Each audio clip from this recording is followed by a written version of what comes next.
నమస్కారం news 9 TV తెలుగుకి స్వాగతం. సూర్యాపేటలో ఘోరం ప్రేమ ఉన్మాది ఘాతుకం. ప్రేమ పేరుతో మరో ఉన్మాది రెచ్చిపోయాడు. తనను కాదన్నానన్న కోపంతో ఒక యువతిపై అత్యంత కిరాతకంగా దాడికి తెగబడ్డాడు. సూర్యాపేట జిల్లా కేంద్రంలోని స్నేహనగర్ లో ఈ దారుణ సంఘటన చోటు చేసుకుంది.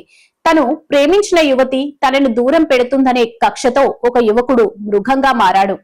పట్టపగలే ధైర్యంగా యువతి ఇంట్లోకి చొరబడ్డాడు. చేతిలో ఉన్న సుతితో ఆ యువతి తలపై విచక్షణ రహితంగా దాడి చేశాడు. సూర్యాపేట జిల్లా స్నేహనగర్ ఇంట్లోకి చొరబడి సుతితో యువతిపై దాడి తీవ్ర రక్తస్రావంతో పరిస్థితి విషమంగా ఉంది. ప్రస్తుతం ఆసుపత్రిలో చికిత్స పొందుతుంది. స్థానికులు చేతిలో దేహ శుద్ధి.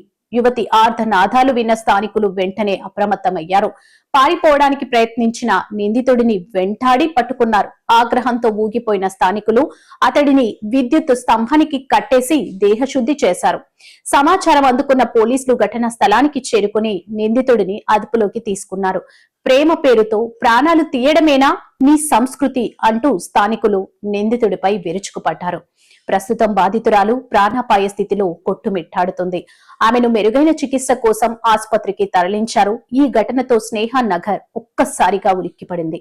మరిన్ని వార్తల కోసం చూస్తూనే ఉండండి న్యూస్ 9 టీవీ తెలుగు. జై హింద్.